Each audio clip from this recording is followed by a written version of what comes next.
Hi hello friends, ఎలా ఉన్నారండి? అందరూ బాగున్నారా? బ్రేక్ఫాస్ట్ కి ఏం ప్రిపేర్ చేయాలా అని ఆలోచిస్తున్నారా? అయితే ఇదిగో మీకోసమేనండి. సో ఈ రోజు నేను మీ ముందుకి సజ్జలతో పొంగనాలండి, చాలా టేస్టీగా ఉంటాయి. ఎలా ప్రిపేర్ చేయాలో చూసేద్దాం. దీన్ని మీరు బ్రేక్ఫాస్ట్లో తీసుకోవచ్చు, స్నాక్ టైంలో తీసుకోవచ్చు, డిన్నర్లో తీసుకోవచ్చు. చాలా త్వరగా సింపుల్గా టేస్టీగా ఉంటుంది. సో పిల్లలు కూడా చాలా ఇష్టంగా తింటారు. సో లేట్ చేయకుండా సజ్జలతో పొంగనాలు ఎలా ప్రిపేర్ చేయాలో తెలుసుకుందాం పదండి. సో దానికి 1 కప్పు సజ్జలు తీసుకోవాలండి, అలాగే 1 కప్పు బియ్యము, 1 కప్పు మినప్పప్పు, అలాగే 1/2 కప్పు శనగపప్పు, 1/2 కప్పు సగ్గు బియ్యం, 1/2 కప్పు అటుకులు, కొన్ని మెంతులు ఇవన్నీ వేసి వాష్ చేసి నీట్గా నీళ్లు పోసేసి 8 గంటలు నానబెట్టుకోవాలండి. లేదు అంటే ఓవర్ నైట్ నానబెడితే సరిపోతుంది. సో మనకి మంచిగా నానాయి చూసారా అండి. సో మనం నానిన తర్వాత వాటర్ని స్ట్రెయిన్ చేసేసేయాలండి. స్ట్రెయిన్ చేసేసి నెక్స్ట్ మనము మిక్సీ పట్టేసుకోవాలన్నమాట వీటిని. సో చూస్తున్నారు కదండి, మనకి సాబుదానా కానీ అన్నీ బాగా నానిపోయాయి. సో అటుకులు అండి, ఇవి నేను సన్న అటుకులు తీసుకున్నాను. మీకు కావాలి అనుకుంటే పోహా అటుకులు కూడా తీసుకోవచ్చు. సో ముందుగా అటుకుల్ని నేను మిక్సీలో వేసాను. తర్వాత మనం నానబెట్టుకున్న పప్పుల్ని ఇందులో వేసేసుకోవాలి. వేసేసి మంచిగా ఫైన్గా గ్రైండ్ చేసుకోవాలండి. సో చూస్తున్నారు కదా ఇలా. సో దీన్ని ఒక బౌల్లోకి వేసేసుకుందాం. అలాగే మొత్తం మనం నానబెట్టుకున్న బియ్యము, పప్పులు, సజ్జలు అన్నీ మొత్తం మిక్సీ పట్టేసుకొని మనము గిన్నెలోకి వేసేసుకోవాలి. వేసేసుకుని ఒకసారి మంచిగా ప్రాపర్గా మిక్స్ అయ్యేలాగా కలిపేసుకోవాలండి. దీన్ని ఓవర్ నైట్ ఫర్మెంటేషన్కి పెట్టొచ్చు. లేదు అప్పటికప్పుడే వేసుకోవాలి అనుకుంటే కొంచెం వంట సోడా వేసుకొని చేసుకోవచ్చు. లేదు అంటే ఫర్మెంటేషన్కి పెట్టేసుకున్నామంటే వంట సోడా వేసుకునే అవసరం లేదు.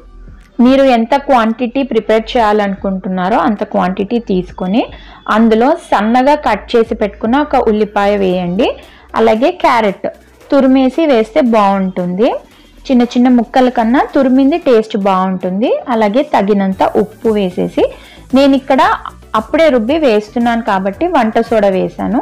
1/4 టీ స్పూన్ వంట సోడా వేసేసుకొని మంచిగా కలిపేసుకోవాలి.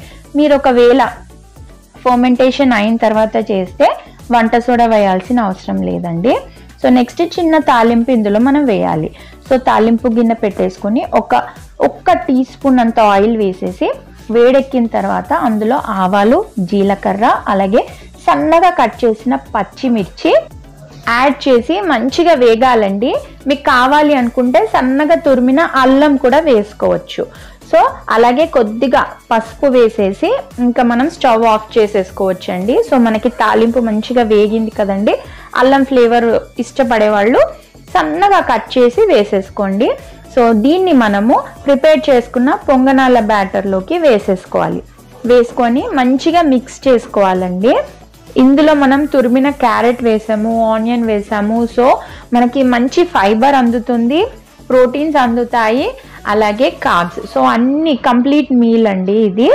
సో చూస్తున్నారు కదా, ఇలా మంచిగా మిక్స్ చేసుకోవాలి. సో అంతా మిక్స్ అయిన తర్వాత ఇంకా మనకి పొంగనాలు వేసుకోవడానికి రెడీ అయిపోయినట్టేనండి.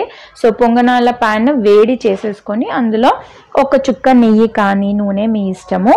సో నూనె కానీ నెయ్యి వేసేసుకొని వేడెక్కిన తర్వాత మనం ప్రిపేర్ చేసుకున్న పొంగనాల బ్యాటర్ని అందులో ఫిల్ అయ్యేంత వేసుకోవాలన్నమాట. ఒక చిన్న స్పూన్తో అన్నిట్లో వేసేసుకోవాలి. సో చూస్తున్నారు కదండి, ఇలా వేసుకున్న తర్వాత మూత పెట్టేసి ఒక 1 to 1.5 మినిట్ అలానే ఉంచేసేయాలండి. సో చూస్తున్నారు కదా, మనకి కింది వైపున మంచిగా కాలిపోయింది. సో మనం ఇప్పుడు ఫ్లిప్ చేయాలన్నమాట. సో ఇంకో వైపు కూడా మంచిగా కాల్చుకోవాలి. సో ఇలా అన్నీ ఇంకో సైడ్ కూడా ఫ్లిప్ చేసుకోవాలి. సో ఇలా తిప్పేసుకున్నాము అంటే ఇంకో వైపు కాలింది అంటే ఇంకా మనకి పొంగనాలు రెడీ అయిపోయినట్టేనండి. మార్నింగ్ బ్రేక్ఫాస్ట్ టైంలో లేదంటే పిల్లలకి లంచ్ బాక్స్లో కూడా పెట్టొచ్చు. చాలా బాగా ఎంజాయ్ చేస్తారు. సో చట్నీతో కానీ పొడితో దేంతో అయినా తీసుకోవచ్చండి, చాలా బాగుంటుంది. చాలా బయట కొంచెం క్రంచీగా ఉంటుంది టెక్స్చర్, లోపల మాత్రం సాఫ్ట్గా స్పాంజీగా మనకి క్యారెట్, ఆనియన్, జీలకర్ర, ఆవాలు ఫ్లేవర్, ఒకవేళ అల్లం వేసుకుంటే అల్లం ఫ్లేవర్ చాలా అద్భుతంగా ఉంటుంది. మీరు కూడా తప్పకుండా ట్రై చేయండి. ట్రై చేసి ఎలా వచ్చిందో కూడా కామెంట్ సెక్షన్లో తెలియజేయండి. అలాగే మన ఛానల్ని కొత్తగా చూస్తున్న వాళ్ళు సింపుల్ సౌమ్య తెలుగు ఛానల్కి సబ్స్క్రైబ్ చేసుకోవడం అస్సలు మర్చిపోవద్దండి.